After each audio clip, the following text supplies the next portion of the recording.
Official estimates suggest around 300,000 new homes a year are needed to meet demand in the UK.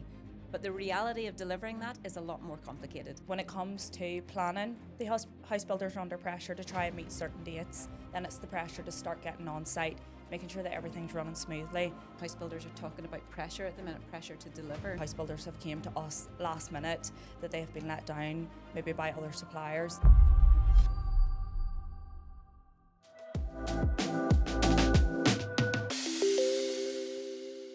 Welcome back to Create and Construct, the podcast. This week we are talking house building. Official estimates suggest around 300,000 new homes a year are needed to meet demand in the UK. But the reality of delivering that is a lot more complicated. So I thought it would be useful to talk it through with someone who sees this every day. I am joined by Krisa, our Housebuilding Team Manager here at Tobermore. Krisa, great to have you on. Hi Michelle, thank you for having me.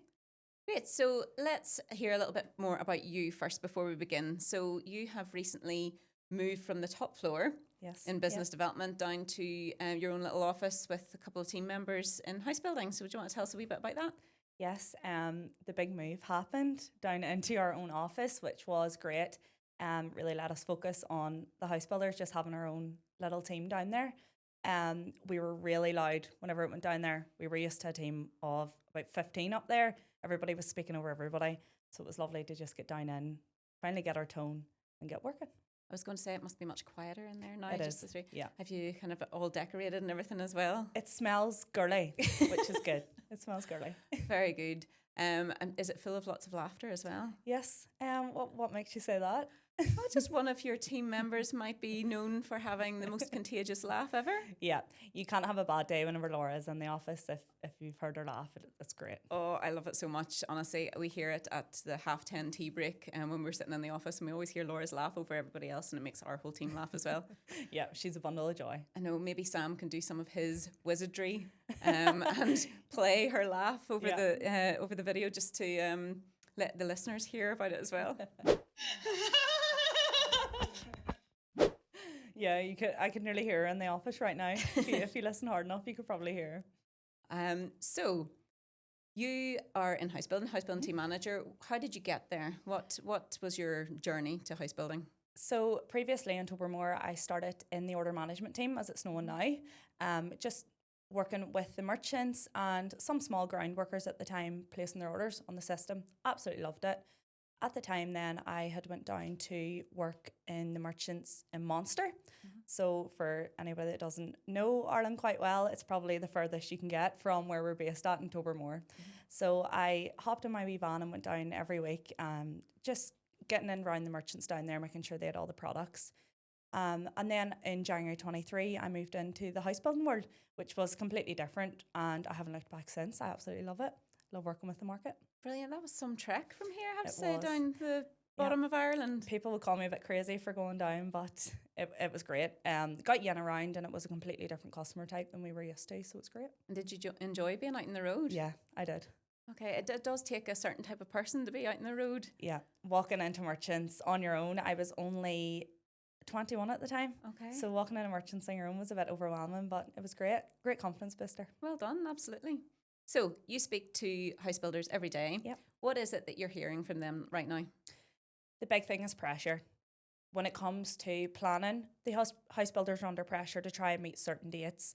Whenever planning is finally granted for them, then it's the pressure to start getting on site, making sure that everything's running smoothly, making sure that they have a build program to go after that's going to tie in with the timings that is right down to selling the houses. So the biggest thing with them that they're feeling at the minute is pressure. Pressure. So you're saying that's time pressure to delivering sites on time? Yep. Okay. And what would you say then are the main challenges that they're facing when it comes to delivering those sites? So the main challenges that they would be facing is supply would be a huge thing. Okay. And that's just making sure that everybody is aligned to work towards their goal, trying to get the supply on site, right time, whenever the plots are being built, trying to work with that timing. We have various instances where house builders have came to us last minute that they have been let down, maybe by other suppliers, that we've had to maybe get on a Friday evening to try and get the material there on a Monday morning for them. So that's a challenge for us in itself, but it's really rewarding whenever we're able to help them then continue on their build program. Yeah. Okay, so supply issues in terms of really important that a supplier um, hits their lead times and delivers on Yep. time in full. We've also seen supply issues with products over the last few years in the construction industry in terms of, for example, house builders need bricks to build, and we saw a major shortage of clay bricks for several different reasons. So at that stage, house builders had to start looking at alternatives. Have you noticed issues like that as well? So over the past few years, we've definitely found that there was shortages of clay bricks. We obviously manufacture a concrete brick, which we were able then to supply to multiple house builders when that demand was so high for those bricks. So it was great to obviously help with that. But that is just an example of then the pressure that they'd be under. They have to be able to look at alternatives and look at other suppliers that maybe they weren't using in the past, or other types of materials that they weren't using in the past. So yeah, they always have to be looking elsewhere for it in that industry. And then you end up having the challenge of it being a culture change to use a different product as well. Yeah. So, for example, we've seen it in the timber versus MDF in terms of mouldings. We've seen it in concrete versus clay, because you do have to use them slightly differently. But Yep. each product has its advantages and benefits. And obviously, if there's a supply shortage, they need to do something, because they can't miss those deadlines of delivering the sites. Yep. So we really say about in the house building world, it's changing habits that people have always been used to. And that's something that we are willing to do as a supplier. We work with the technical teams, the estimators, the buyers, and it's getting everybody on board right down to the person that is laying the bricks on site. We need to get everybody on board whenever it is changing habits. So that was a real pressure that we had seen at that stage that we were able to hopefully overcome or help the house builders overcome ultimately. But the construction industry has had to adapt in the past as well. 20 years ago, we might not have had as much modular construction, and now we do. And that's, modular is built in a controlled environment where, sites are dirty and mucky, and you're able to kind of tramp over the products as you go along. But in modular construction, you can't do that. You have to take more care. So it's one of those things that we just need to get, a little bit of education and teaching and kind of help people use a different product than they're used to. Yeah, definitely. We just have to keep moving with the times, I suppose. And house builders are constantly having to move with those times. It's a little bit like that age old. I think there were still, even, a couple of years ago, I think there were still some customers sending orders on fax. Is that correct? I don't know. Did they still do that? Yeah. I would like to hope not. I haven't seen an order coming through like that in a while, but I would say there is still some out there, yeah. I mean, email was out for years, so that took a long time to change. So yes, it's just about adapting over time. Yeah, definitely. So these challenges then, how do you see those problems being solved? What can we do to make it easier for house builders? So I was listening to Michael's podcast. I was listening to Alex's podcast. I'm going to tell you the exact same thing, Michelle. It's early engagement. And that's for the house builders to get involved early with every single one of their suppliers, whether it be their bathrooms, their kitchens, their paving, getting them involved early. If we know, again, exactly their route to build, if we know how many phases are upcoming, we can keep up with that then demand that they need to keep the continuity the whole way through the site. So it is just that early engagement that, again, Michael and Alex touched on. We want to be getting involved early and knowing their ultimate vision. So like you said, early engagement, really important.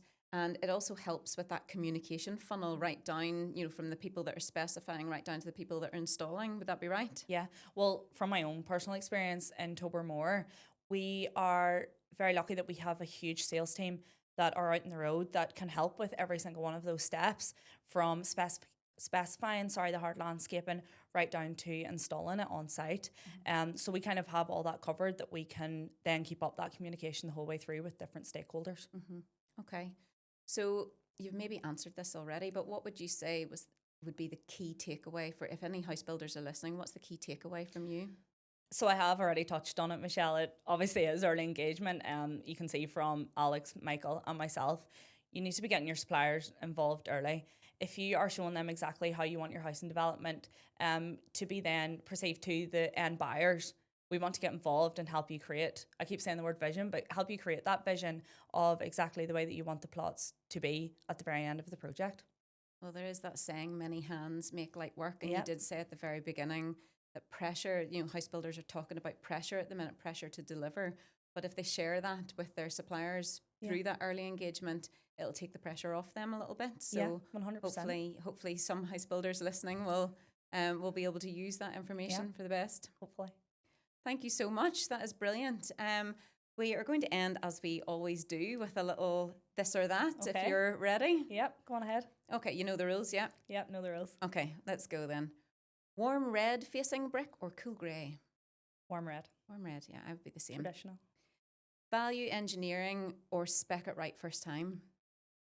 Value engineering. We like a challenge. Well, and that is what you help with, I suppose. Yeah, value engineering is a huge thing, so no, value engineering. Okay, very good. Traditional home or modern home? Traditional. Traditional, yeah, I'm traditional too. Yeah, I bought a dear offer, so Lovely. I can't say no. I like a little bit of mix though. Yeah, like definitely. A bit of mix of maybe more eclectic, actually, contemporary and traditional mixed together. Yeah. Awards night glam or on-site PPE? Ooh. Awards night glam. The amount of awards that we've been to this year, Michelle, we have to say the glam. Yeah, you've definitely had quite a few nice dresses. We have. Very good, but I do like a bit of on-site PPE as well. But remember, we have to muddy them up. Yes, it's right. I have that noted from Alex's. Final one, deadlifts at 6 a.m. or dancing until 3 a.m.? Dance until 3 a.m. Oh, I'm not a morning gym goer. No, if it was 6 p.m. Well, I was going to say, I see you leaving the work in your gym kit sometimes. Yeah. Okay, so you're an evening gym goer. Yeah, I'm an evening. I would be as well. Okay, dance until 3 a.m. We'll remember that. Well, I should know that actually from the awards. Krisa, thank you so much for joining us. I hope our listeners have found that useful. I think what comes through is that building homes isn't just about hitting numbers or programs. It's about making the right decisions at the right time with very little margin for error. So thanks for listening, and we'll be back soon with more conversations from the world of construction.